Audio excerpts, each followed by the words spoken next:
Good morning, gang. Happy Monday morning. Okay, well, it's Monday, and now that the work week, business, everything like that gets back to normal, now we get to see what the fallout is from this weekend's events. Okay, it's kind of interesting. Last night, 6 o'clock Eastern, when the futures market opened, Dow futures were down about 350 points. Okay, that was expected. Gold was up significantly. Bitcoin was down significantly. And you looked at it and go, okay, knee-jerk reaction, right? So that was that. Get up this morning, and now futures are slightly up about 40 points when I'm recording this here just after 5. Gold is down. Bitcoin is rebounding. I talked yesterday about oil prices spiking. They did, okay? Many of you commented on what the gas prices had done over the weekend in your area. I had mentioned on the pinned comment in yesterday's video that I went to the store yesterday and gas prices had gone up 30 cents since Saturday. You know, that's 10% jump. And overnight, the price of oil dropped, not back to where it was, but pared back about half of the price hike. All right, so we'll see what happens there today. So economically, the world isn't taking this as a big deal. The Democrats, of course, are screaming, unconstitutional declaration of war. Shut up. Okay, I talked about that yesterday. I'm not getting back into it. I mean, again, the Democrats are on the wrong side of everything. Not that I agree with this again, okay? But I do agree that Iran can't have nuclear weapons. This was how they decided to do it. That was their choice. So be it. Okay. I'm more interested in how it affects all of us. So now you get into what I talked about yesterday, where I was saying that one media analyst said there were two options, and I said, no, there's more. And the one that I said was most likely was Iran calling out their terrorist allies. Funny, because that seems to be the response that we had yesterday afternoon, last night, that Iran is talking about waking up sleeper cells. Just in, that Iran directly threatened America? Tom, tonight NBC News has learned that message from Iran was conveyed to President Trump by an intermediary during last week's G7 summit, warning the president if he launched airstrikes against Iran's nuclear facilities, Iran could respond by unleashing terrorist attacks on the U.S. by activating sleeper cells it has inside this country, according to two U.S. officials, all as we learn new details about those historic strikes. Okay, so that was out of NBC News, uber liberal NBC News. The caveat in there was apparently this was told to Trump after he left the G7 summit last week. Remember, he left a day early, said he's got to deal with this. It's about the same time he said, I'm going to give him up to 2 weeks before I decide to do something. And then, of course, it was 48 hours later that he did something. But apparently, he knew the threat from the Ayatollah already. Funny how NBC, or any media, didn't tell us about this until after the attacks happened, right? Or after the bombing happened. I won't even say they're attacks. So let's take a look at what's going on now. Okay, and as I said yesterday, there's more than just two options on the table, this one being the biggest one. Well, let's take a look at this. Los Angeles, New York, Washington, D.C., Miami have all gone on high alert to pay attention for terrorist attacks. Okay? So again, we're talking about ramifications. Now I ask you this. What do New York, Washington, D.C., Miami, and Los Angeles all have in common? Let's again think ahead of the game here. They all have major international airports. Nobody mentions that. Okay? Waiting to hear what happens with Chicago and Atlanta, the other two major international airports. You might even throw Houston in there. Okay? But the big ones, the ones that will fly from the continental U.S. to Europe or the Middle East,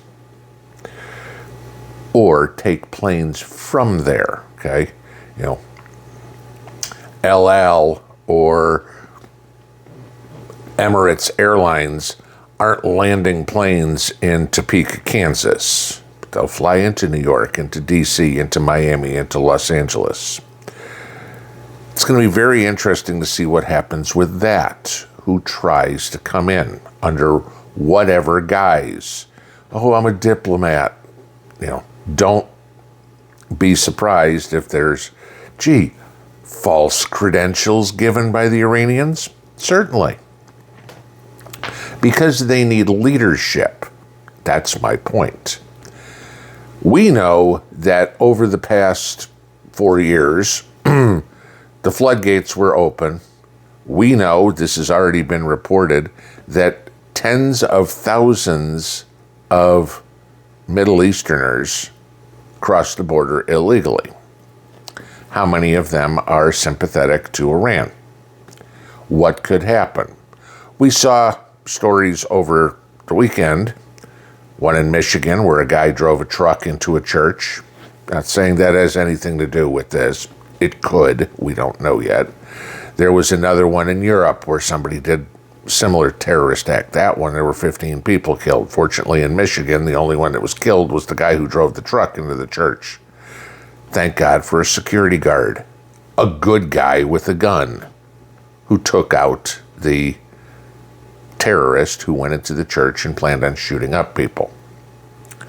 So I say this because for some of you, depending on the communities you live in, there may be synagogues, there may be mosques, okay? Depending on where you are. I wouldn't be hanging around the synagogues anytime soon. If you are, I'd be very careful, because we don't know what's going to happen. We need to be on alert at all times, and just like the security guard in Michigan, be a good guy with a gun. Now, this is where I'm going to probably piss off a lot of people, but I'm good at that. Because you can tell by the comments on a lot of my videos. What we don't want to see, and this is my bigger fear, is, how do you want to put it? Right-wingers, maybe, who think, oh, okay, now I have carte blanche to do whatever I want to.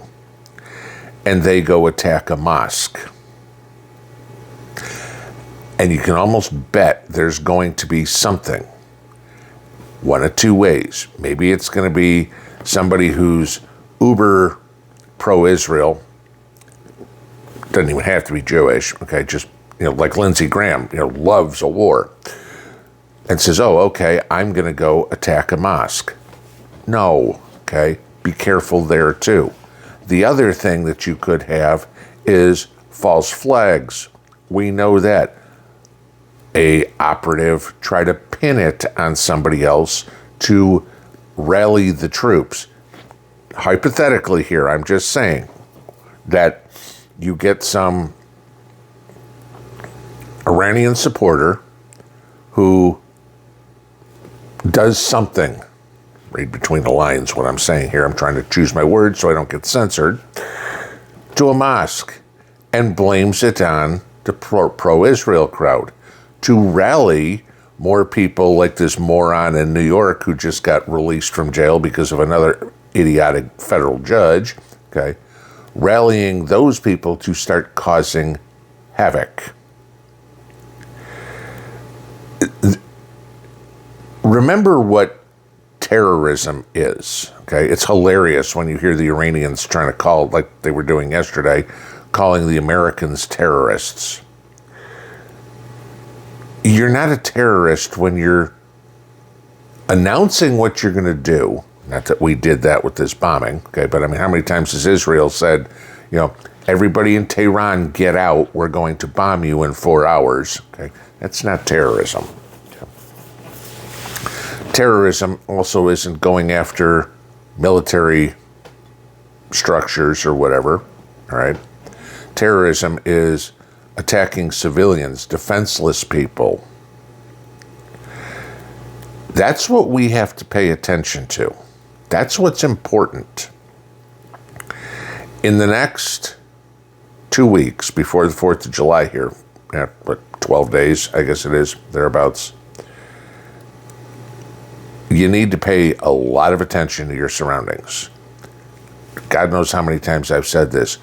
You need to stay armed because you don't know when that guy walking down the sidewalk at you all of a sudden decides to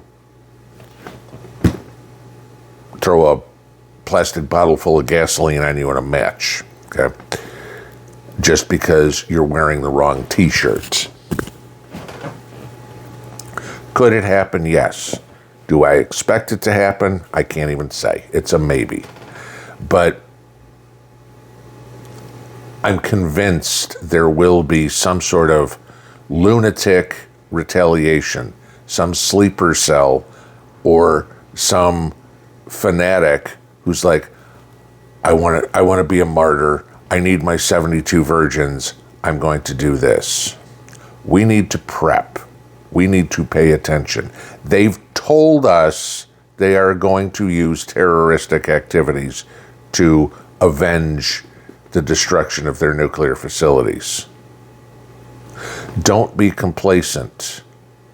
Where the United States and Israel has attacked military targets, Iran is pretty well known for avoiding those and attacking civilian targets, which is you and me.